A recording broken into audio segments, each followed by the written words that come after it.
दोस्तों I am sure अब तक तो आपने ये न्यूज़ सुन ही लिया होगा कि इजराइल पर एक बहुत बड़ा हमला हुआ है। इसमें बताया जा रहा है कि 20 मिनट के अंदर ही इजराइल पर करीब 5000 रॉकेट दाग दिए गए और जिसमें कि बताया जा रहा है कि इजराइल के करीब 200 से ज़्यादा लोगों की जान जा चुकी है और ये आंकड़ा लगातार बढ़ते जा रहा है। सबसे पहला सवाल ये है कि आखिर इजराइल पर इतना बड़ा हमला किसने किया और क्यों किया? आखिर क्या है हमास और क्या है फलस्तीन इजराइल का विवाद? चलिए आज इस वीडियो में हम इसी पर बात करते हैं। तो देखो इस वीडियो की शुरुआत हम यहाँ से करते हैं कि 7 अक्टूबर यानी कि शनिवार को आपका गाजा की तरफ से हमास नाम का एक मिलिटेंट ग्रुप आपका इजराइल पर हमला कर देता है, जिसमें कि वो पहले 20 मिनट में वो इजराइल पर 5000 रॉकेट दाग देता है और साथ ही वो कई सारे फाइटर जेट के साथ इजराइल के बॉर्डर के अंदर घुस जाता है, जिसमें कि वो कई सारे सिविलियंस को किडनैप कर लेता है, कई सारे सिविलियंस को वो मारना शुरू कर देता है। इवन जो कई सारे मिलिट्री ठिकाने होते हैं आपके इजराइल के, तो उसको तबाह करना शुरू कर देता है। और ये जो जितना भी इंसिडेंट होता है तो उसको हमास ऑपरेशन अल-अक्सा फ्लड का नाम दे देता है। इसके रिटेलिएशन में इजराइल के prime minister Benjamin Netanyahu state of war declare कर देते हैं। उनका कहना होता है कि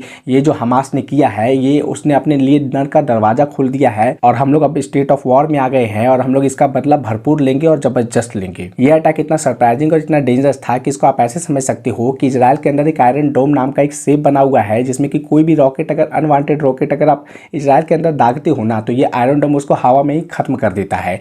लेकिन ये अटैक इतना भारी अटैक था, 5000 रॉकेट एक साथ दागे गए।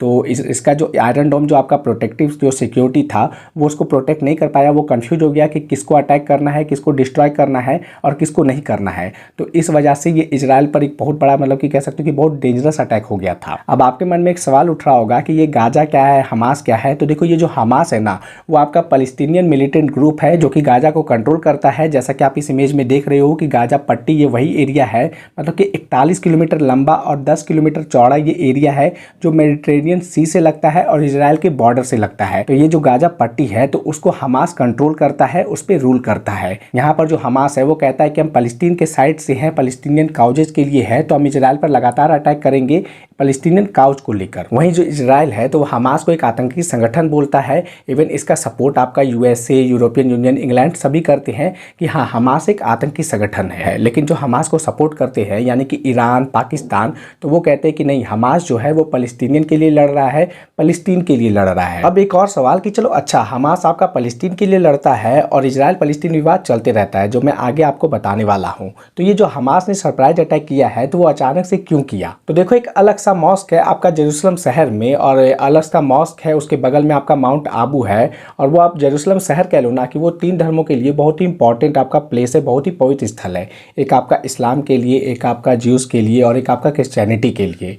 तो वहाँ पर जो हमास है तो उसका कहना है कि वो जो अल-अक्सा मॉस्क है ना तो वहाँ पे जो इजराइल के आपका आर्मी वाले हैं, जो इजरायली फोर्स है, तो वो अल-अक्सा मतलब कि जो वहाँ के जो मुस्लिम्स हैं तो उस पर बहुत सारे अत्याचार करते हैं, उनको मस्जिद के अंदर घुस के उसको निकाल करके उनको मारते हैं। तो इसके रिटेलिएशन में इजराइल को बताने के लिए कि तुम ये काम बंद कर दो, इसलिए हमने ये अटैक किया है और इसलिए हमने इस ऑपरेशन का नाम दिया है अल-अक्सा फ्लड। अब इसमें इजरायली फोर्स का कहना है कि कई बार आपका अल-अक्सा मस्जिद से हमारे ऊपर पत्थर बरसाए जाते हैं, तो इसको हम कब तक सहें? यहाँ पर आप समझ सकते हो कि दोनों साइड के अपने अपने पॉइंट ऑफ व्यू है और यहाँ पर जैसे कि आप समझ सकते हो कि दुनिया जैसे 2 पार्ट में डिवाइड हो जाती है ना कि आप किसको सपोर्ट करते हो तो उस साइड को आप अच्छे मानोगे और कि जिसको आप सपोर्ट नहीं करोगे तो उसको बुरा मानोगे। अब ये इजराइल फलस्तीन विवाद क्या है? तो देखो ये जो इजराइल फलस्तीन विवाद है ना ये है तो बहुत लंबा है, इसके लिए मैंने सेपरेट एक वीडियो भी बनाया है जिसको आप देख सकते हो। लेकिन यहाँ मैं आपको शॉर्ट में बता देता हूँ कि आपका 1948 से पहले इजराइल नाम का कोई भी देश एग्जिस्ट नहीं करता था। लेकिन वो जो जेरूसलम शहर है ना तो वो कहा जाता था कि आपका जो ज्यूस है उसके लिए सबसे इंपॉर्टेंट शहर है, वहीं इस्लाम के लिए भी इंपॉर्टेंट शहर है और क्रिश्चियनिटी के लिए भी इंपॉर्टेंट शहर है। और इजराइल मतलब कि जो यहूदी लोग थे तो वो जगह जगह भटकते रहते थे। तो वो वर्ल्ड वॉर से पहले आपका मतलब कि इंग्लैंड के पास, अमेरिका के पास वो गुहार लगाते थे कि हमें अपना लैंड चाहिए, हमें अपना पर्सनल लैंड चाहिए। तो वो यूनाइटेड नेशन में एक प्रस्ताव रखा जाता है और जिसमें कि इजराइल के क्रिएशन की बात की जाती है। आप इस इमेज में देख सकते हो कि आपका इजराइल बनने से पहले वहाँ पर फलस्तीन था, लेकिन धीरे धीरे वो इजराइल में कन्वर्ट हो गया। और अब ये जो रिटेलिएशन जो अभी जो लेटेस्ट आपका गाजा से हमला हुआ है ना, तो आप मतलब कि ऐसा मान के चलो कि इजराइल ऐसा हमला करेगा ना कि वो जो गाजा स्ट्रिप आपको दिख रहा है वो भी हो सके, मतलब कि क्या होगा पता नहीं, लेकिन हो सके तो उसको वो भी खत्म हो सकता है। इसके लिए बाकायदा अलग से एक सेपरेट वीडियो बनाई गई है, तो आप वो वीडियो देख सकते हो और वहाँ पर इजराइल फलस्तीन का विवाद समझ सकते हो। इस वीडियो में इतना ही। आई होप आपको ये इन्फॉर्मेशन अच्छा लगा हो। वीडियो अच्छा लगा हो तो वीडियो को लाइक करना, चैनल को सब्सक्राइब करना। चलिए मिलते हैं आपसे अगली वीडियो में। बहुत बहुत धन्यवाद।